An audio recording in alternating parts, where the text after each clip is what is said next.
Welcome to T-SAT. ఉష్ణంకు సంబంధించినటువంటి అంశాలు తెలుసుకుంటూ ఉన్నాం. ఈ వీడియోలో మరికొన్ని కీలకమైనటువంటి భావనల గురించి తెలుసుకునే ప్రయత్నం చేద్దాం. గత వీడియోలో మనము ఉష్ణ వహనము, సంవహనము, ఉష్ణ వికిరణ ప్రక్రియల ఆధారంగా ఉష్ణ ప్రసారం ఏ విధంగా జరుగుతుందో తెలుసుకునే ప్రయత్నం చేశాం. ఈ వీడియోలో మనము ఉష్ణ ప్రసార ధర్మం ఆధారంగా పదార్థాలలో ఎన్ని రకాలు ఉన్నాయి అనేటటువంటి అంశాలతో పాటుగా మరికొన్ని ప్రాథమికమైనటువంటి అంశాల మీద పట్టు సాధించే ప్రయత్నం చేద్దాం. దీంట్లో ఉష్ణ ప్రసార పద్ధతులను ఆధారంగా చేసుకొని పదార్థాలను రెండు రకాలుగా వర్గీకరించడం అనేది జరిగింది. దీంట్లో మొదటిది ఉష్ణ వాహకాలు కాగా రెండవది ఉష్ణ బంధకాలుగా మనం చెప్తాం. ఉష్ణ వాహకాలను థర్మల్ కండక్టర్స్ అనేటటువంటి పేరుతో చెప్తూ ఉంటే బంధకాలను ఇన్సులేటర్స్, థర్మల్ ఇన్సులేటర్స్గా మనం చెప్తాం. ఇక్కడ ఉష్ణాన్ని తమ గుండా ప్రసరింపచేసే లేదా ప్రవహింపనించేటటువంటి పదార్థాలను ఉష్ణ వాహకాలు అంటాం. ఏవి ఉత్తమ ఉష్ణవాహకాలు అనేటటువంటి కోణంలో కూడా మనం క్వశ్చన్ ఎక్స్పెక్ట్ చేసేందుకు అవకాశం ఉంది. కాబట్టి ఆ రకంగా చూసుకుంటే మనకు అందుబాటులో ఉన్నటువంటి లోహాలు అన్నీ కూడా ఉత్తమమైనటువంటి ఉష్ణవాహకాలుగా మనకు కనిపిస్తాయి. మరి లోహాలలోనే ప్రత్యేకంగా కనుక మనం తీసుకుంటే లోహాలలో అత్యుత్తమమైనటువంటి ఉష్ణవాహకంగా వెండి అనేది కనిపిస్తూ ఉంటుంది. ద్రవాలకు సంబంధించి కనుక మనం గమనిస్తే పాదరసం అనేది అత్యుత్తమమైనటువంటి ఉష్ణవాహకంగా కనిపిస్తుంది.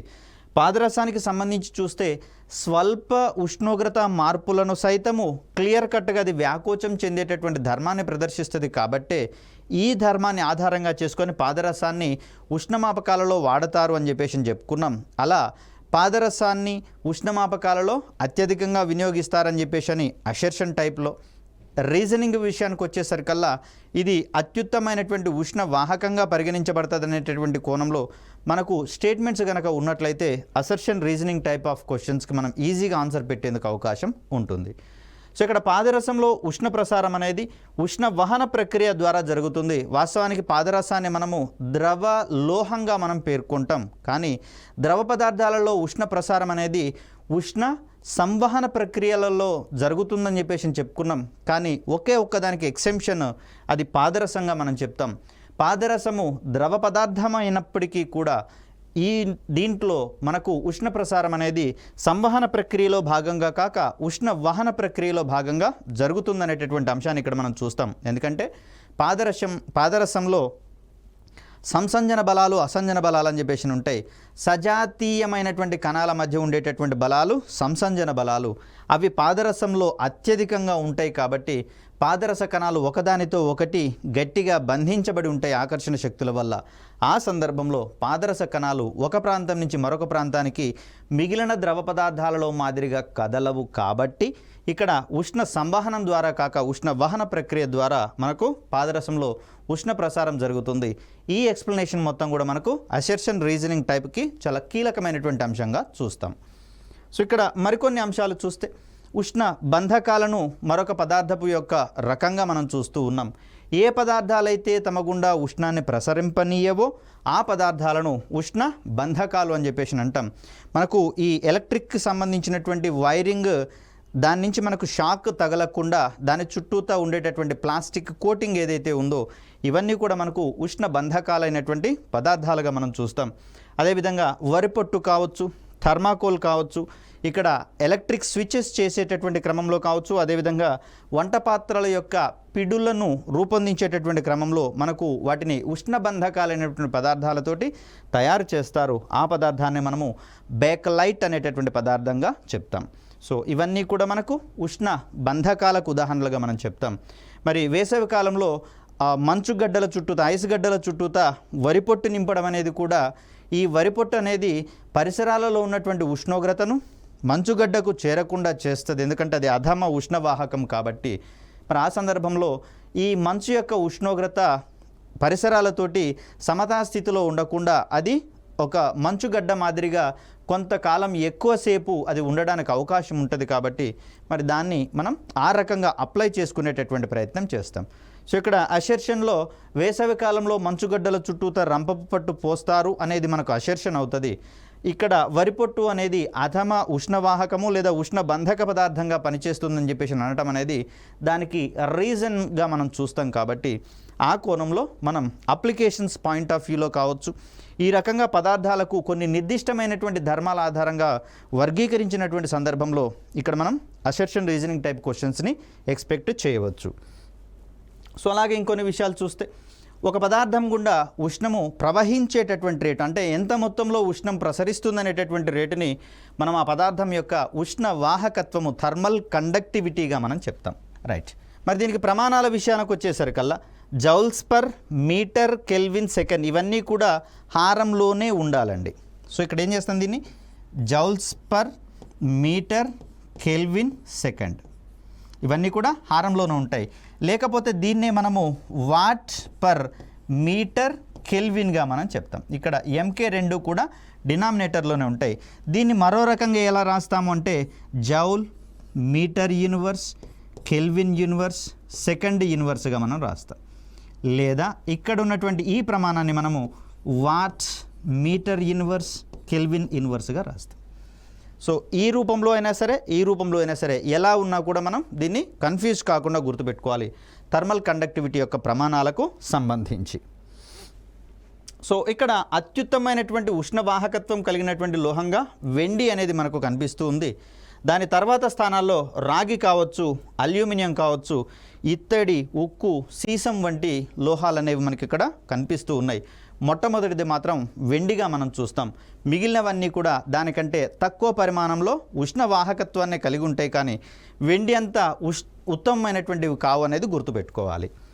సో ఇక నెక్స్ట్ విషయాలకు కనుక మనం చూస్తే, ఉష్ణోగ్రతలో పెరుగుదల వల్ల ఇక్కడ ఈ కాన్సెప్ట్ని మనం కొంచెం జాగ్రత్తగా చూడాల్సి వస్తుంది. ఎందుకంటే నీటి దగ్గర ఈ పరిస్థితి కొంచెం రివర్స్ అయ్యేటందుకు అవకాశం ఉంది. కాబట్టి మనం సాధారణంగా తెలుసు, వేడి చేస్తే పదార్థాలు ఉష్ణోగ్రతను పెంచుకొని వేడెక్కుతాయి, వాటి యొక్క ఘనపరిమాణం పెరుగుతుందనేటటువంటి కోణాన్ని మనం చూస్తూ ఉన్నాం. సో చూద్దాం, ఇక్కడ ఉష్ణోగ్రతలో పెరుగుదల వల్ల పదార్థాలలో స్థితి మార్పు జరుగుతుంది. ఎలా అంటే దాని యొక్క పొడవు వెంబడి కావచ్చు, వైశాల్యం వెంబడి కావచ్చు, ఘనపరిమాణం వెంబడి కావచ్చు.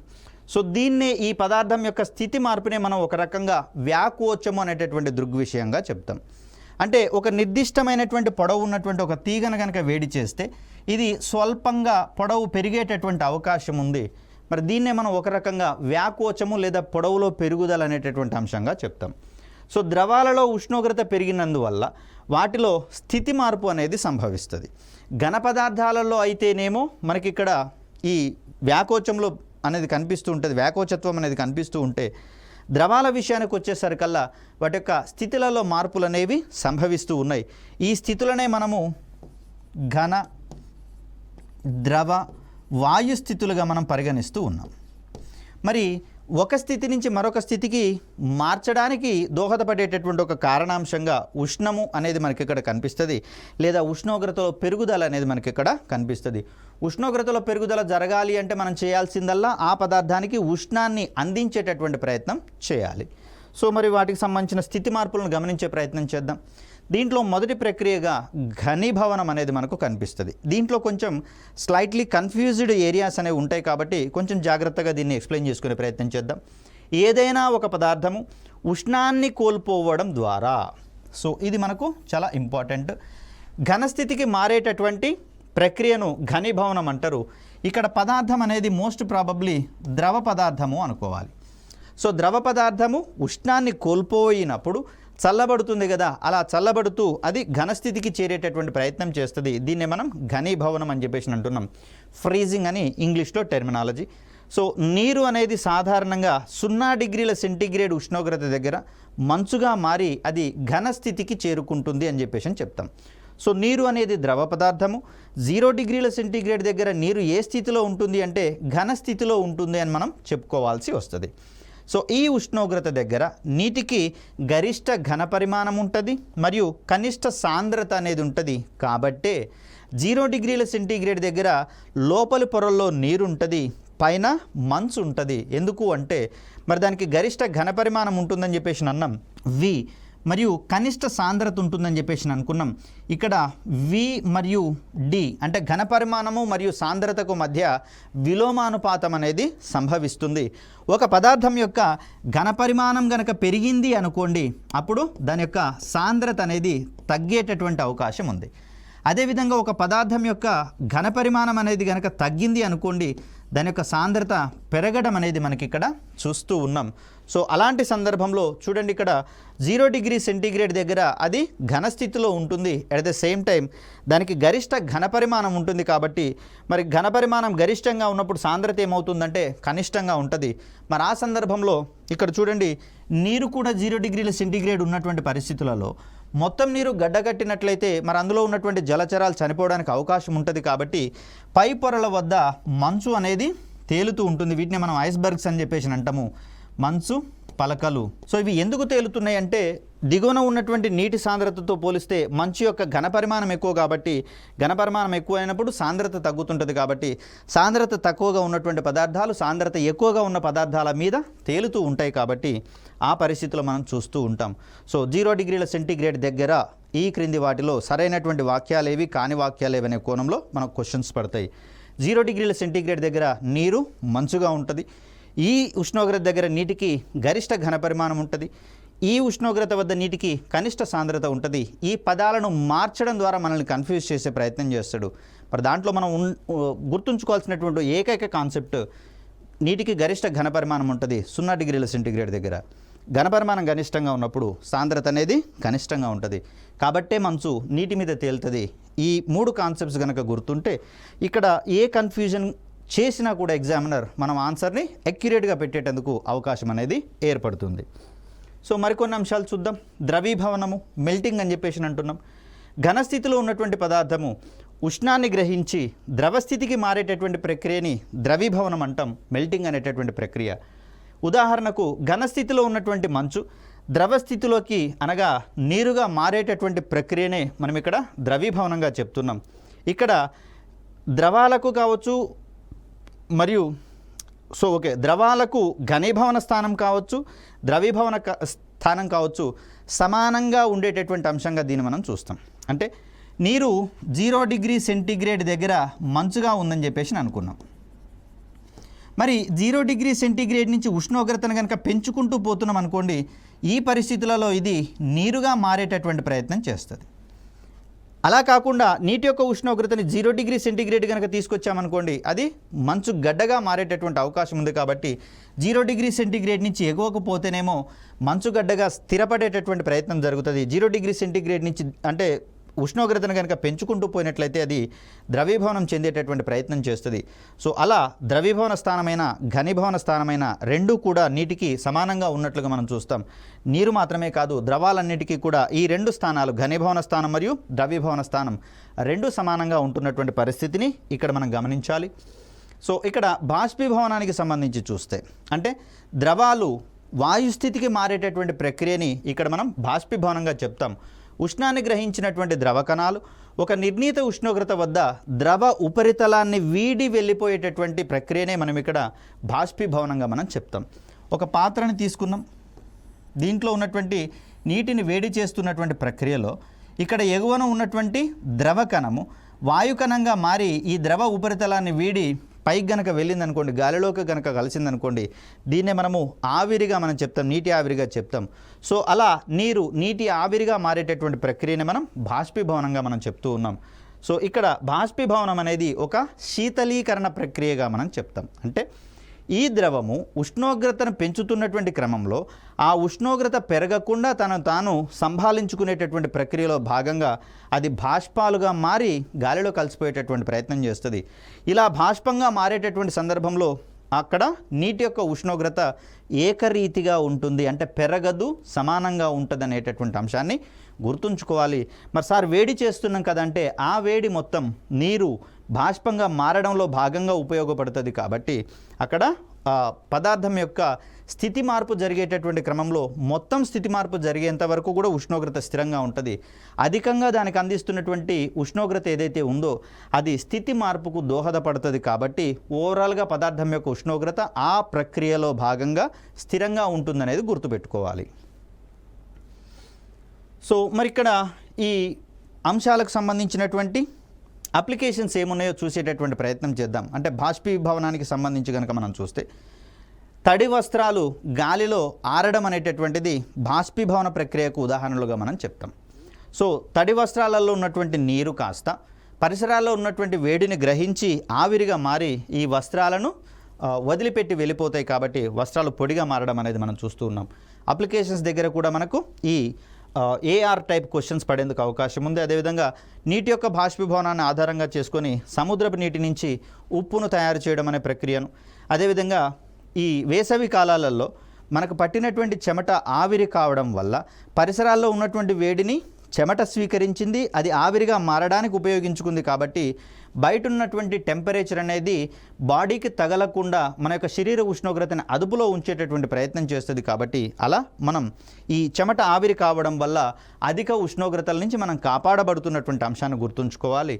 సో వేసవి కాలంలోని అధిక ఉష్ణోగ్రతల నుంచి మానవ శరీరం కాపాడబడము, ఇవన్నీ కూడా బాష్పీభవన ప్రక్రియ యొక్క ఫలితాలుగానే మనం చెప్తాం. సో ఇక్కడ మరొక ప్రక్రియగా స్థితి మార్పుకు సంబంధించిన మరొక ప్రక్రియగా ఉత్పతనం అనేది కనిపిస్తూ ఉంది. మనకు దీన్ని మనం సబ్లిమేషన్గా మనం చెప్తాం. వాస్తవానికి ఒక ఘనము స్థితి మార్పు జరిగేటటువంటి క్రమంలో ఘనం నుంచి ద్రవంగా మారుతుంది. సో ద్రవం నుంచి వాయు స్థితికి మారేటటువంటి ప్రక్రియ సాధారణంగా కనిపిస్తుంది. నీరును కనుక మనం చూస్తే ఇది మంచుగా మారడాన్ని ఘనస్థితికి మారడం అంటాం.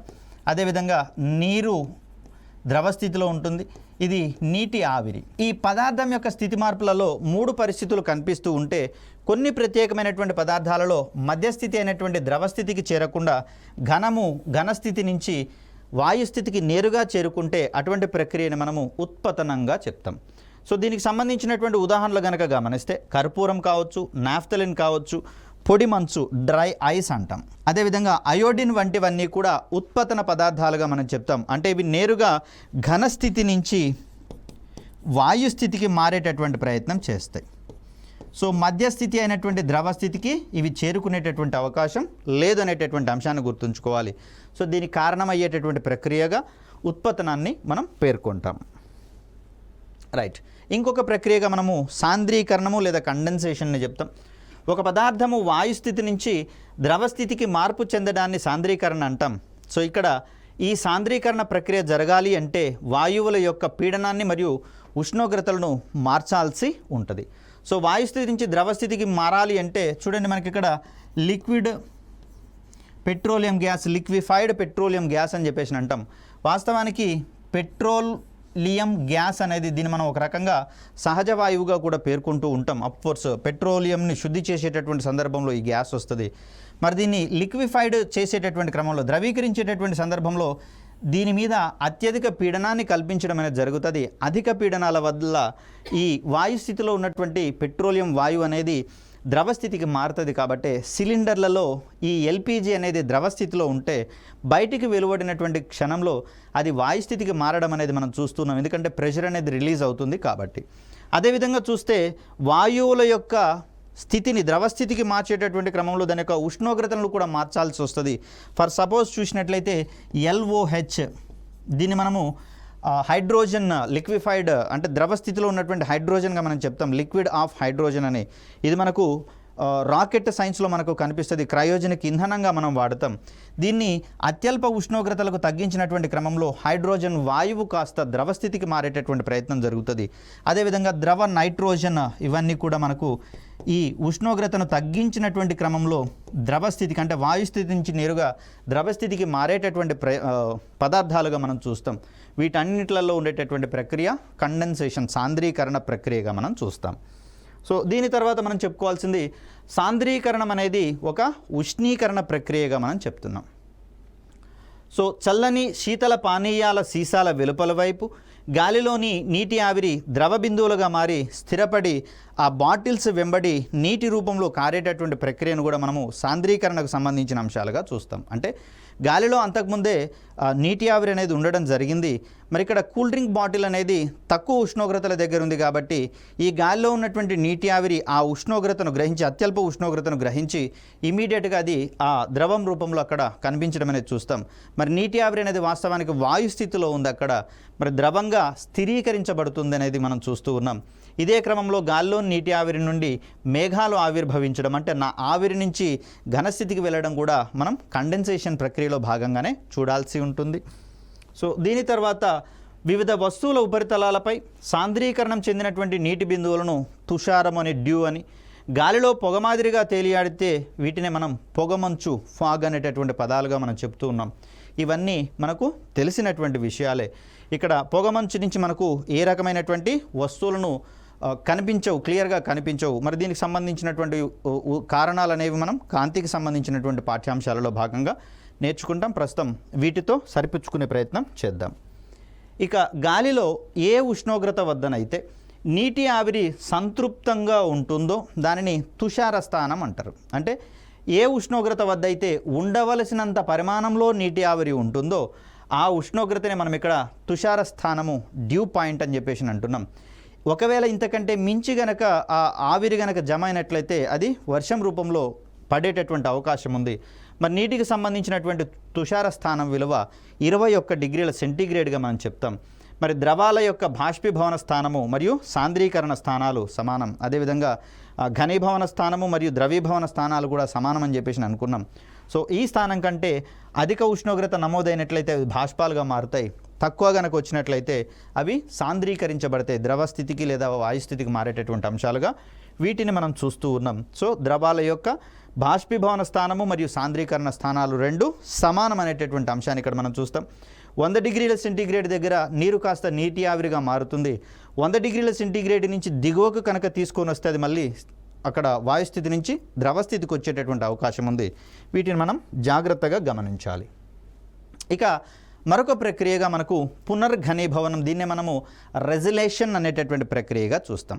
ఫర్ ఎగ్జాంపుల్, 2 మంచు దిమ్మలను ఒకదానితో ఒకటి అతికించాలి అంటే ఏం చేయాలి? ఇది ఒక జనరల్ క్వశ్చన్గా మనకు అనిపిస్తుంది, సిల్లీ క్వశ్చన్గా మనకు అనిపిస్తుంది. దీనికి సంబంధించి ఆన్సర్ మనకు చాలా క్యూరియాసిటీతో కూడుకొని ఉంటుంది. ఏంటంటే ఈ మంచు దిమ్మని రెండింటినీ కొంతకాలం పాటు గట్టిగా అదిమి పెట్టి ఉంచినట్లయితే రెండింటి యొక్క మధ్య ప్రాంతంలో ఉన్నటువంటి ఆ మంచు కొంత పరిమాణంలో నీరుగా మారుతుంది. తిరిగి ఈ నీరు ఆ 0 డిగ్రీ సెంటీగ్రేడ్ దగ్గర మంచుగా మారుతుంది. కాబట్టి ఆ 2 మంచు దిమ్మలను అతికించేటటువంటి మంచు అనేది అక్కడ ఏర్పడుతుంది. కాబట్టి దాన్నే మనం ఒక రకంగా పునర్ఘనీభవనానికి సంబంధించినటువంటి ప్రక్రియగా చెప్తాం. అంటే 2 మంచు దిమ్మలను ఒకదానితో ఒకటి అతికించాలి అంటే దాన్ని ఒకదాని మీద ఒకటి పెట్టి లేదా ఒకదాని పక్కన ఒకటి పెట్టి కొద్దిసేపు ఒత్తి పెట్టి ఉంచినట్టయితే సరిపోతుంది. అక్కడ రెండిటి యొక్క సరిహద్దు వద్ద ద్రవస్థితికి మారినటువంటి నీరు ఏదైతే ఉందో మిగిలిన మంచు నుంచి ఉష్ణాన్ని, అంటే తక్కువ ఉష్ణాన్ని గ్రహించడం ద్వారా 0 డిగ్రీ సెంటీగ్రేడ్ దగ్గరకి అది ఉష్ణోగ్రతను తగ్గించుకొని తిరిగి అది కూడా మంచుగా మారుతుంది. కాబట్టి రెండింటిని అతికించేటటువంటి ప్రయత్నం చేస్తుంది అనేది మనం ఇక్కడ గుర్తుపెట్టుకోవాలి. సో దీనికి సంబంధించినటువంటి ఉదాహరణగా మనం చూస్తే సాధారణంగా మంచుపై పీడనాన్ని పెంచినప్పుడు అది ద్రవీభవించేటటువంటి ప్రయత్నం చేస్తుంది. ఆ పీడనాన్ని తొలగించినప్పుడు తిరిగి ఘనీభవించేటటువంటి ధర్మాన్ని మనం ఇక్కడ పునర్ఘనీభవనము అంటాం. సింపుల్గా చెప్పాలి అంటే స్కేటింగ్ అనేటటువంటి ఆట ఆడతాం చూడండి. ఈ స్కేటింగ్ అనేటటువంటి ప్రక్రియలో పదునైనటువంటి బ్లేడ్స్ ఉన్న మా షూ కానివ్వండి, ఇతర పలకాలను కానివ్వండి మన కాళ్ళకు ధరించేటటువంటి ప్రయత్నం చేస్తాం.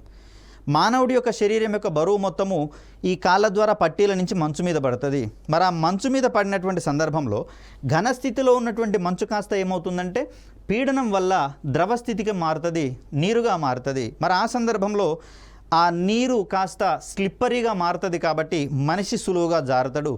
ఎప్పుడైతే ఆ నీరు ఉన్నటువంటి స్థానం నుంచి ముందుకు జరుగుతాడో ఇమీడియట్గా ఈ నీరు ఘనీభవించి తిరిగి మంచుగా మారేటటువంటి ప్రయత్నం జరుగుతుంది. అంటే ప్రెషర్ ఉన్నంతసేపేమో అక్కడ నీరు ఏర్పడుతుంది. ఎప్పుడైతే మనం ముందుకు జారి ఈ ప్రాంతంలో ప్రెషర్ రిలీజ్ అవుతుందో ఇమీడియట్గా మంచు అనేది తిరిగి ఘనీభవనం చెందుతుంది. దీన్నే మనము పునర్ఘనీభవనము అని చెప్పేసి అంటాం. పీడనం ఉన్నంతసేపు అది ద్రవస్థితికి మారుతుంది. పీడనాన్ని తొలగించినప్పుడు ఇమీడియట్గా అది ఘనస్థితికి మారేటటువంటి ప్రక్రియగా దీన్ని మనం చూస్తాం. ఈ ధర్మం ఆధారంగా మనం ఆడేటటువంటి ఆట స్కేటింగ్ అనేటటువంటిది. స్కేటింగ్లో ఉన్నటువంటి సూత్రం ఏంటిది అంటే పునర్ఘనీభవనానికి సంబంధించినటువంటి సూత్రంగా మనం చెప్పాలి. సో ఇక్కడ చూడండి, పదార్థంలో ఒక పదార్థంలో స్థితి మార్పు జరుగుతున్నటువంటి క్రమంలో వాటికి ఉష్ణాన్ని అందించిన లేదా తొలగించిన దాని యొక్క ఉష్ణోగ్రత స్థిరంగా ఉంటుందని చెప్పేసి గుర్తుంచుకోవాలి. అంటే ఇక్కడ అందించినటువంటి ఉష్ణోగ్రత అనేది దేనికి ఉపయోగపడుతుందంటే దాని యొక్క స్థితి మార్పుకు దోహదపడుతుంది. కాబట్టి మనం తిన్న ఆహారం మొత్తం మనం చేసేటటువంటి పనికి కనుక ఉపయోగపడింది అనుకోండి, మన బరువు ఏ విధంగానూ మారకుండా ఉంటుంది, ఫిక్స్డ్గా ఉంటుందని చెప్పేసి మనకు ఒక సూత్రం ఉంది కదా. సో ఎంత తింటే అంత పని చేస్తే మనకు ఆ ఎనర్జీ మొత్తం యూజ్ అవుతుంది. కాబట్టి బాడీలో వెయిట్ పెరగడం కానీ తగ్గడం కానీ ఉండదనేది మనం గమనించుకోవాలి. ఇన్ ద సేమ్ మేనర్ ఒక పదార్థం యొక్క స్థితి మార్పు జరుగుతున్నటువంటి క్రమంలో దానికి ఉష్ణోగ్రతను అందించినట్లయితే ఈ పెరుగుతున్నటువంటి ఉష్ణోగ్రతను అది దాని యొక్క స్థితి మార్పుకు ఉపయోగించుకుంటుంది. కాబట్టి మిగిలిన పదార్థం యొక్క ఉష్ణోగ్రత మొత్తం స్థిరంగా ఉంటుందని చెప్పేసి గుర్తుంచుకోవాలి. సో అలా ఉష్ణాన్ని అందించినా లేదా తొలగించినా కూడా ఉష్ణోగ్రత మార్పు ఉండదు. ఇది చాలా జాగ్రత్తగా ఉండాలి, ఎందుకంటే కన్ఫ్యూజ్ అయ్యేటటువంటి ఏరియా. కాబట్టి స్టేట్మెంట్ రిలేటెడ్ క్వశ్చన్స్లలో ఇవే మనకు పడేటటువంటి అవకాశం అనేది ఉంది. అదేవిధంగా కొన్ని రకాల పదార్థాలలో, ముఖ్యంగా ఘన పదార్థాలలో ఉష్ణోగ్రతలో వృద్ధి వల్ల వాటి యొక్క పరిమాణం పెరిగేటటువంటి అవకాశం ఉంది. మరి ఇలాంటి ఉష్ణోగ్రత పరిమాణానికి సంబంధించి చూస్తే మనకు పొడవు వెంబడి జరిగేటటువంటి పెరుగుదల కావచ్చు. ఈ ధర్మాన్ని మనం వ్యాకోచానికి సంబంధించినటువంటి అంశంగా చెప్తాం. సో ఘన పదార్థాలలో 3 రకాలైనటువంటి ఉష్ణ వ్యాకోచాలు ఉంటాయి. వస్తువును వేడి చేసినప్పుడు వ్యాకోచం అనేది 3 రకాలుగా ఉంటుంది. మరి ఆ రకాలు ఏంటిదో చూస్తే కేవలం దాని యొక్క పొడవు పరంగా ఉంటే దైర్ఘ్య వ్యాకోచం అంటాం. ఒకవేళ ఆ పొడవులో మార్పు అనేది పొడవు మరియు వెడల్పుల పరంగా ఉంటే దాన్ని మనము విస్తీర్ణ వ్యాకోచము అంటాం. ఒక్క పొడవు ప్రకారమే ఉంటేనేమో దైర్ఘ్య వ్యాకోచం అని, పొడవు మరియు వెడల్పుల పరంగా ఉంటే విస్తీర్ణ వ్యాకోచం అంటున్నాం. అలా కాకుండా పొడవు వెడల్పు మరియు ఎత్తుల పరంగా ఉంటే దాన్ని మనం ఘన పరిమాణ వ్యాకోచం అని చెప్పేసి చెప్తాం. మరి ఇక్కడ ఉష్ణ వ్యాకోచానికి సంబంధించినటువంటి అంశాల్లో అప్లికేషన్స్ చాలా ఉన్నాయి. మనకు గతంలో చాలాసార్లు వీటిని అడగడం అనేది జరిగింది. వెలుగుతున్నటువంటి విద్యుత్ బల్బు లేదా కిరోసిన్ దీపపు గాజు బుడ్డి మీద ఒక నీటి చుక్కను కనుక పడేసినట్లయితే సింపుల్గా అది బ్రేక్ అయిపోయేటటువంటి అవకాశం ఉంది. ఎందుకంటే ఇక్కడ వెలుగుతున్నటువంటి విద్యుత్ బల్బు ఉష్ణాన్ని గ్రహించినప్పుడు సమానంగా వ్యాకోచం చెందుతుంది.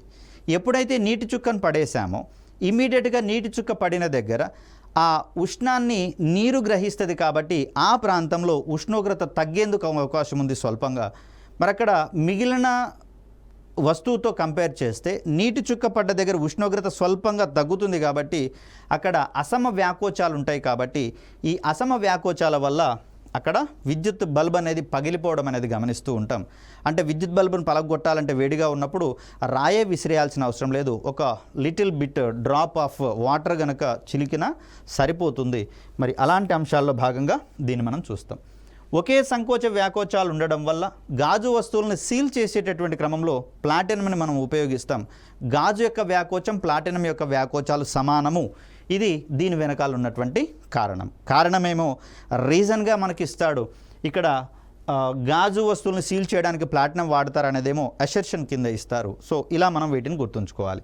లోహపు స్కేల్ కావచ్చు, శృతిదండం కావచ్చు, గడియారంలో ఉండేటటువంటి లోలకం కావచ్చు, ఇవన్నీ వేసవిలో ఉన్నటువంటి అధిక ఉష్ణోగ్రతల వల్ల పొడవు పెరుగుతాయి. శీతాకాలంలో ఉండేటటువంటి అత్యల్ప ఉష్ణోగ్రతల వద్ద అవి పొడవు తగ్గించుకుంటాయి. మరి ఈ సందర్భంలో టైం డిఫరెన్సెస్ అనేవి వస్తాయి. కాబట్టి ఈ సందర్భంలో ఎలాంటి సంకోచ వ్యాకోచాలు ఉండకుండా దాన్ని మనం ఇన్వార్ స్టీల్ అనేటటువంటి ఒక మిశ్రమ లోహంతో తయారు చేసేటటువంటి ప్రయత్నం చేస్తాం. ఇది దేనికి అంటే ఇన్వార్ స్టీల్ అధికంగా వ్యాకోచం చెందదు, అత్యల్పంగా పొడవు తగ్గించుకునేటటువంటి అవకాశం ఉండదు. కాబట్టి దీన్ని దాని యొక్క రీజన్గా మనం చెప్పాల్సి వస్తుంది. అదేవిధంగా విద్యుత్కు సంబంధించి టెలిఫోన్ స్తంభాలకు సంబంధించినటువంటి తీగలను వదులుగా బిగించడం కావచ్చు, వంతెనల మధ్యలో కొన్ని పలకలకు మధ్యలో గ్యాప్స్ వదిలిపెట్టడం కావచ్చు, ఇవన్నీ కూడా అసమ వ్యాకోచ సంకోచాలను మనము సర్దుబాటు చేసుకునేటటువంటి తత్వంలో భాగంగా వీటిని మనం చూడాల్సి వస్తుంది. సో ఇక్కడ రైలు పట్టాల మధ్య ఖాళీలను ఏర్పాటు చేసేటటువంటి క్రమం కూడా వేసవిలో గనక పొడవు పెరిగినట్లయితే పట్ట ఇంకొక పట్టాను నెట్టేటటువంటి అవకాశం ఉంటుంది. కాబట్టి ఆ గ్యాప్లలోకి వ్యాకోచం అనేది సర్దుబాటు చేసుకునేటటువంటి ప్రయత్నం జరుగుతుంది. కాబట్టి దీన్ని దాని యొక్క అప్లికేషన్గా మనం చూస్తాం. సో ఇక మరికొన్ని అంశాలు కనుక చూస్తే మనకు ఇస్త్రీ పెట్టెలలో కావచ్చు, గీజర్లలో కావచ్చు, ఫ్రిడ్జ్లలో కావచ్చు, కాసేపు ఉష్ణ ప్రసారం జరిగేటప్పుడు ఒక రకమైనటువంటి శబ్దం వస్తుంది. కాసేపు కాగానే అది బంద్ అవుతుంది, ఆఫ్ అయిపోతుంది. ఎందుకు అంటే ఇక్కడ సరిపోయేటటువంటి పరిమాణంలో అది చల్లదనాన్ని గనక పొందినటువంటి క్రమంలో ఇక ఉష్ణ ప్రసారం అవసరం లేదు అనుకున్నప్పుడు ఇలాంటి ఉపకరణాల సహాయంతో దాన్ని కంట్రోల్ చేసేటటువంటి ప్రయత్నం చేస్తారు. దీనికోసం ఒక బైమెటాలిక్ స్టిప్ అనేటటువంటి దాన్ని ఏర్పాటు చేసుకుంటారు. బైమెటాలిక్ స్టిప్ అంటే పైన ఒక లోహం ఉంటుంది, కింద ఇంకొక లోహం ఉంటుంది. వీలైతే యాంటిమోని, రాగి వంటి లోహాలతోటి ఈ పలకలను తయారు చేస్తారు. చేసినప్పుడు విద్యుత్ ప్రసారం జరిగేటటువంటి క్రమంలో వీటికి ఉన్నటువంటి నిరోధకత్వం వల్ల ఈ పలకలు వేడెక్కడం జరుగుతుంది. మరి రెండు వేరువేరు పదార్థాలు కాబట్టి ఇక్కడ వ్యాకోచం అనేది వేరువేరుగా ఉంటుంది. కాబట్టి కొన్ని ప్రత్యేక పరిస్థితులలో ఈ వ్యాకోచం వల్ల ఈ పట్టి ఇలా పైకి లేవడం అనేది జరుగుతుంది. సో ఇమీడియట్గా ఇక్కడ ఈ ఎలక్ట్రిక్ కనెక్టివిటీ అనేది కోల్పోతుంది. కాబట్టి కనెక్షన్ లాస్ట్ కావడం వల్ల ఇక్కడ విద్యుత్ ప్రసారం అనేది జరగదు. సో ఆ సందర్భంలో ఈ పదార్థము ఇప్పటి నుంచి ఉష్ణాన్ని కోల్పోవడం జరుగుతుంది. కోల్పోతున్న క్రమంలో ఇది మళ్ళీ యథాస్థానానికి వస్తుంది. తిరిగి కనెక్షన్ అనేది పునరుద్ధరించబడుతుంది. ఎప్పుడైతే కనెక్షన్ పునరుద్ధరించబడుతుందో తిరిగి మళ్ళీ విద్యుత్ ప్రసారం అనేది జరుగుతుంది. దీన్నే మనం తాప నియంత్రకంగా మనం ఇక్కడ చెప్తాం. మరి కొన్ని సందర్భాల్లో నీటికి వేడి చేస్తే వ్యాకోచం జరుగుతుంది, చల్లబరిస్తే సంకోచం జరుగుతుంది అనేటటువంటి ప్రక్రియలకు బదులుగా అది 0 డిగ్రీ సెంటీగ్రేడ్ నుంచి ఉష్ణోగ్రతను పెంచినటువంటి సందర్భంలో అక్కడ ఉష్ణాన్ని అందిస్తూ ఉన్నాం, అయినా కూడా అది వ్యాకోచించడానికి బదులుగా సంకోచించడము, 4 డిగ్రీ సెంటీగ్రేడ్ నుంచి 0 డిగ్రీ సెంటీగ్రేడ్ వద్దకు ఉష్ణాన్ని తగ్గిస్తున్నటువంటి క్రమంలో అక్కడ అది సంకోచించాలి, దానికి బదులుగా వ్యాకోచించడము, ఇవన్నీ కూడా మనకు నీటి యొక్క అసంగత వ్యాకోచాలుగా మనం ఇక్కడ చెప్తాం.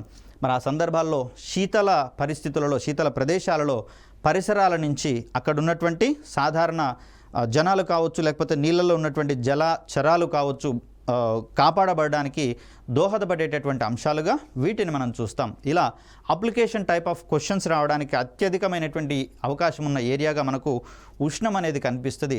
చిన్న చిన్న బేసిక్ ప్రిన్సిపల్సే మనకి ఇక్కడ కనిపిస్తూ ఉన్నా కూడా కన్ఫ్యూజన్ ఎక్కువగా జరగడానికి మనకు అవకాశం ఉన్నటువంటి పరిస్థితులలో దీని యొక్క బేసిక్ కాన్సెప్ట్స్ని జాగ్రత్తగా అధ్యయనం చేయడం, అవగాహన పరచుకోవడం ఒక్కటే మనకి ఇక్కడ ఈ క్వశ్చన్స్కి ఆన్సర్స్ పెట్టడంలో ఒక ప్రాథమికమైనటువంటి అంశంగా కనిపిస్తూ ఉంది. మరి రాబోయేటటువంటి వీడియోల్లో మరికొన్ని టాపిక్స్ గురించి నేర్చుకునే ప్రయత్నం చేద్దాం. అప్పటి వరకు సెలవు. ధన్యవాదాలు.